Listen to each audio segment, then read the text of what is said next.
Assalamualaikum warahmatullahi wabarakatuh.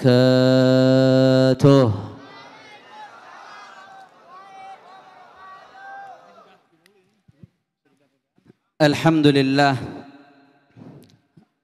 Alhamdulillahi rabbil alamin. Wabihi nasta'inu ala umuri dunya wad din. Allahumma fassalli wa sallim wa barik wa karrim ومجد وعظم على سيدنا وحبيبنا وشفيعنا ونور قلوبنا محمد الفاتح لما أغلق والخاتم لما سبق ناصر الحق بالحق والهادي إلى الصراط المستقيم وعلى آله وصحبه حق قدره ومقداره العظيم يا فتاه يا عليم أما بعد فيا عباد الله أوصيكم ونفسي بتقوى الله فقد فاز المتقون.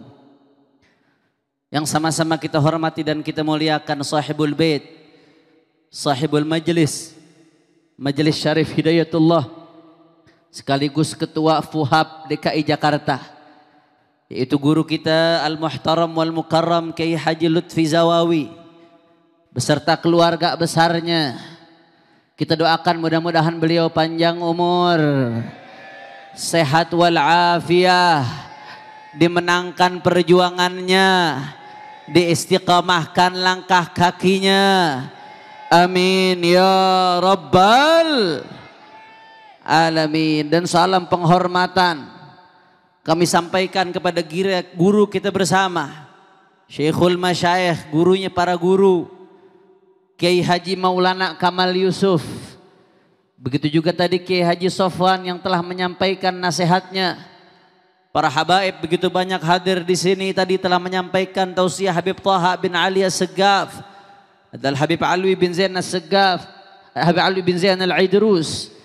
Begitu pula ada Al-Habib Hud bin Muhammad Al-Bagir Al-Attas. Semuanya begitu banyak habaib yang hadir, tidak dapat saya sebutkan satu persatu tanpa mengurangi rasa hormat saya kepada beliau semua.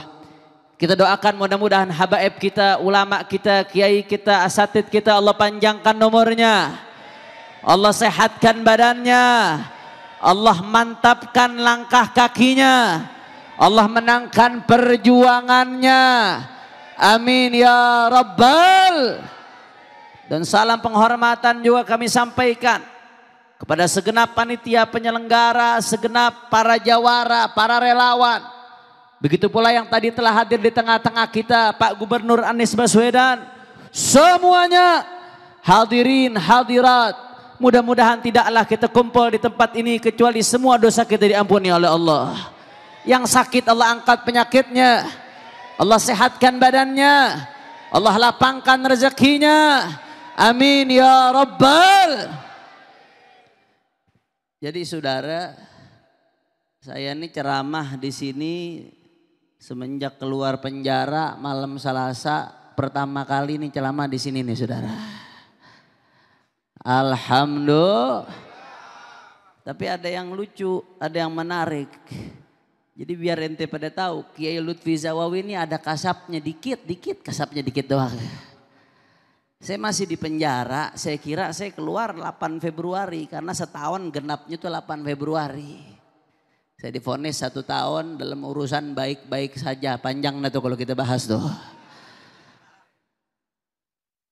Saya kira saya keluar 8 Februari. Saya belum keluar masih di dalam, Kiai Lutfi udah bikin pengumuman ada foto saya saudara.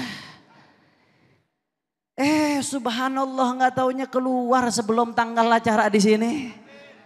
Makanya saya bilang Kiai Lutfi ada kasapnya dikit aja saudara. Nah, cuman asal jangan ada kasap dikit, kawin lagi bisa hilang kasapnya habis itu.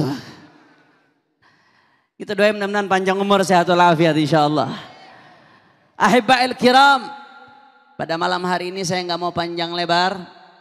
Saya cuma mau baca sedikit tabarruk apa yang dimuat oleh Muhaddithul Haramain, Imamu Ahli Sunnati wal Jama'ati fi asrih, Abuya Sayyid Muhammad ibn Alawi al-Maliki. di dalam risalah beliau yang berjudul Al-Qudwatul Hasanah fi manhajid da'wati ilallah. Sedikit saya baca tabarrukan saudara. Di sini beliau muat wa kana min jumlati tahyiati asbabid da'wah at-tarbiyatul amaliyah li ikhrajil alimid da'il ghayur li'anna al-ilma biduni ghirah jamidun la syu'ura fihi wala ihsas kama anna al-ghirata wahdaha bila ilmin la tasluhu lil qiyadati wal riyadati wal irsyad wa hadha alladhi yanbaghi an la naqa'a fihi fanadhi'a baina 'alimin bila ghirah wala ihtimamin ala hurumatillah au ghayurin mutahammisin la ilma indahu yudillul muslimin. Saya terjemahkan secara kontekstual saja saudara. Saya enggak terjemahin satu-satu.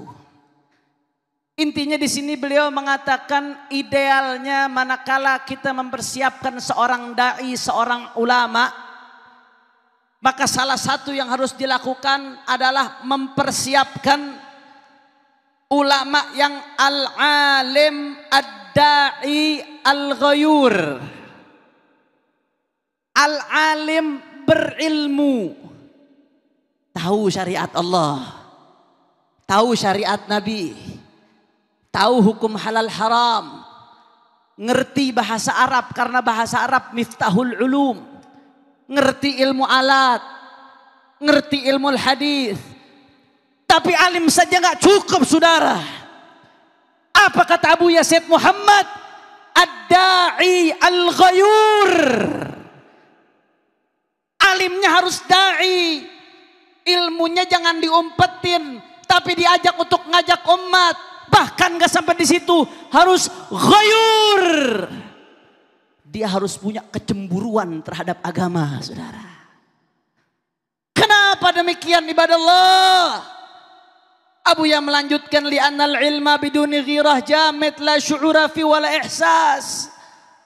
Orang kalau alim doang tapi nggak punya kecemburuan terhadap agama, akhirnya jamid, kaku, nggak punya perasaan. Ujung-ujungnya agama dijual, betul apa betul? Ujung-ujungnya yang halal dijadikan haram, betul apa betul? Ujung-ujungnya menyesatkan umat saudara. Lihat agama dinista, adem-adem aja, tenang-tenang aja.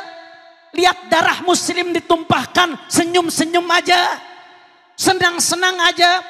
Dia berilmu, dia baca kitab, dia ahli hukum saudara. Tapi nggak ada ghirah, jamid la syu'ura fih, kata Abu Yazid Muhammad. Kaku, nggak ada rasanya. Nggak punya kepekaan saudara. Saya mau tanya, kira-kira yang model begini banyak apa kagak? Gelarnya sederet profesor, doktor, tapi belain kesesatan, ada apa kagak? Mulai dari dulu zaman Ahmadiyah, profesor, doktor, belain Ahmadiyah, banyak apa kagak? Mulai dulu profesor, doktor, kiai, bahkan Habib, belain penista agama, adanya kata kagak? Mulai dari dulu profesor, doktor ngelihat darah muslim ditumpahkan, diam aja, adem-adem aja, bahkan mendukung, banyak atau tidak? Jawab yang kompak, banyak atau tidak? Itu namanya alim bila ghirah. Dia punya ilmu, tapi nggak punya ghirah, nggak punya kecemburuan kepada agama saudara. Sebaliknya kata Abu Yazid Muhammad, kama annal ghirata wahdaha bila ilmin la tasluhu lil qiyadah war riyadah wal irsyad. Ada lagi orang punya semangat, punya kecemburuan kepada agama, tapi nggak punya ilmu.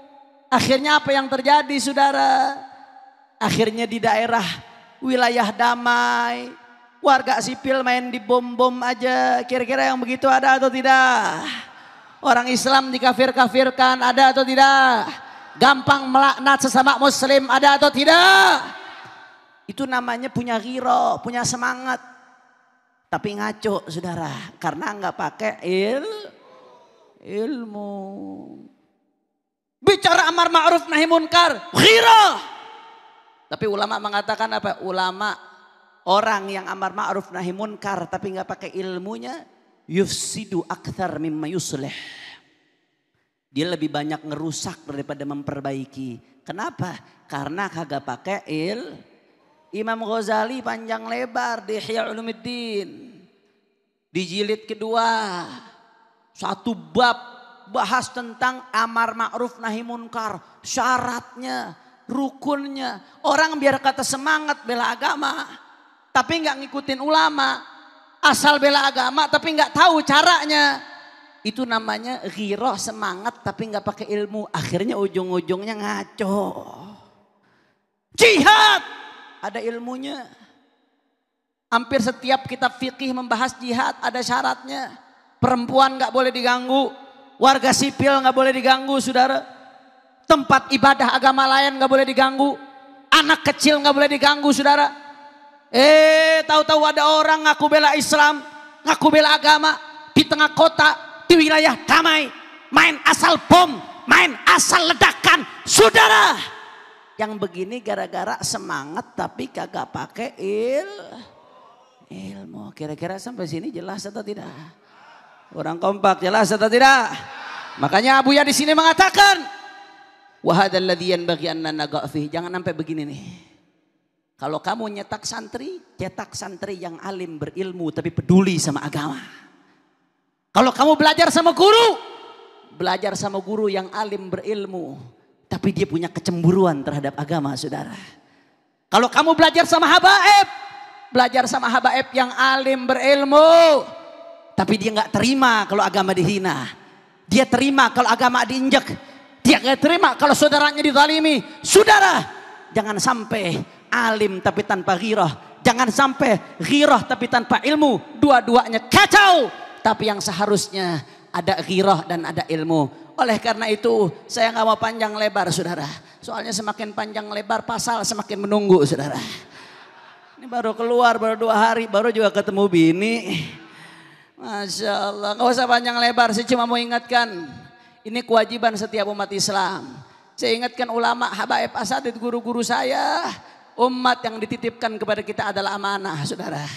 Umat yang dititipkan kita bukan buat bangga-banggaan, bukan buat sombong-sombongan, bukan buat naikkan popularitas, tapi akan ditanya di hadapan Allah, itu umat kau bawa kemana? Ketika agamaku dihina, apa yang kau lakukan? Apa kau giring umatmu? Apa kau ajak umatmu? Ketika ada kezaliman, apakah kau ajak umatmu? Apakah kau giring umatmu? Alim tanpa ghirah nggak ada gunanya, saudara. Sebaliknya, hati-hati yang bela agama tapi nggak mau ngaji. Hati-hati yang bela agama tapi nggak mau ngaji, saudara.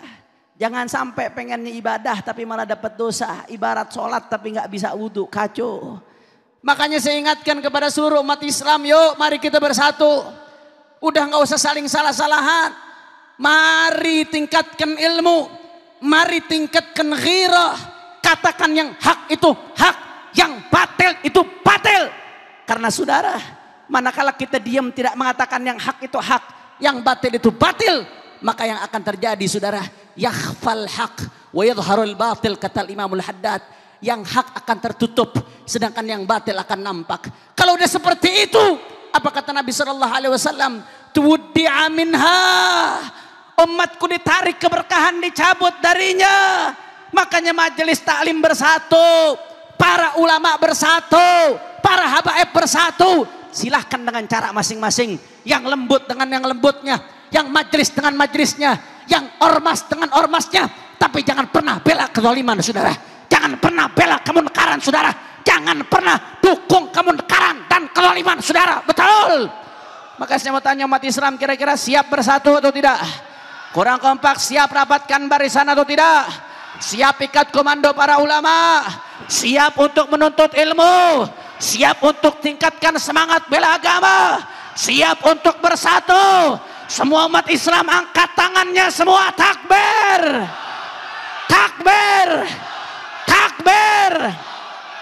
Makanya saya kadang sedih, saya prihatin luar biasa, saudara. Anda kalau nggak berani amar ma'ruf nahi munkar, diam, kata Nabi, inkar dengan hati. Bil qalb wa dzalika adhaful iman. Itu paling lemahnya iman. Silahkan kalau kau nggak berani, kau takut bahaya terhadap jiwamu, cukup ingkar dengan hati. Tapi nggak ada alasan buat mesra-mesraan dengan kezaliman, saudara. Makanya umat Islam udah cukup umat Islam wajib bersatu. Kita jaga NKRI, kita jaga Indonesia. Jangan sampai Indonesia dirusak oleh orang-orang yang ingin berbuat jahat kepada negeri kita, saudara. Insya. Makanya saya ajak umat Islam, kira-kira semuanya siap bersatu atau tidak? Kurang kelas sekali lagi, siap bersatu atau tidak? Siap ikut komando ulama, siap jaga para ulama, siap bela Allah, siap bela Nabi, siap jaga NKRI. Kira-kira kalau Pancasila mau dirusak oleh komunisme, lawan atau tidak? Kalau Pancasila mau dirusak oleh terorisme, lawan atau tidak? Kalau Pancasila mau dirusak dengan radikalisme, lawan atau tidak? Kalau Pancasila mau dirusak dengan liberalisme, lawan atau tidak? Siap jaga Indonesia, siap jaga Pancasila, siap perjuangkan kepentingan umat Islam. Semua angkat tangannya, semua takbir, takbir, takbir. Sallu ala Nabi. Makanya terakhir sebelum saya tutup ceramah saya, saudara, saya tidak panjang lebar, saudara, karena ini ceramah perdana. Dan doakan juga, saya belum terlalu fit, doakan mudah-mudahan diberikan sehat walafiat oleh Allah Subhanahu wa taala. Terakhir saya minta doa buat semuanya, khususnya dari para habaib, para alim ulama, para kiai, para asatid, dan semua umat Islam. Saya minta doa, mohon kita doakan Sayyidil Walid Al-Habib Muhammad Rizik bin Hussein bin Syihab. Mudah-mudahan segera diberikan kemenangan oleh Allah. Mudah-mudahan segera diberikan kebebasan oleh Allah. Pemimpin-pemimpin kita dibukakan hatinya oleh Allah. Dan kita doakan mudah-mudahan siapapun yang punya niat jahat untuk Indonesia, mudah-mudahan dihancurkan oleh Allah. Yang punya niat jahat untuk Indonesia, mudah-mudahan disingkirkan oleh Allah. Jangan sampai Indonesia terpecah belah, betul. Amin ya rabbal, amin ya rabbal alamin. Dan terakhir sebelum saya tutup, saudara, alhamdulillah kemarin malam Selasa saya keluar. Kami alhamdulillah diperlakukan di sana dengan baik, diberikan hak-hak kami sebagai warga negara dan sebagai tahanan. Dan alhamdulillah saya satu kamar bersama Sayyidil Walid Al-Habib Rizik. Di dalam kita melakukan kegiatan dakwah di blok narkoba, membantu pembinaan, menyadarkan anak-anak yang terjeblos dalam narkoba. Alhamdulillah. Saya jujur saudara, saya ini keluar antara senang sama sedih. Antara senang sama sedih. Senang bisa ketemu keluarga, sahabat, kerabat, para habaib, para alim ulama. Bisa menghirup udara bebas. Tapi di sisi lain saudara, saya sekamar sama beliau setahun. Saya tahu bagaimana istiqomahnya beliau dengan mata kepala saya sendiri saudara. Di sisi lain saudara, saya keluar ibarat separuh hati saya ketinggalan di dalam saudara. Makanya kita doakan mudah-mudahan segera dibebaskan ya Rabb. Mudah-mudahan segera diberikan kemenangan oleh Allah.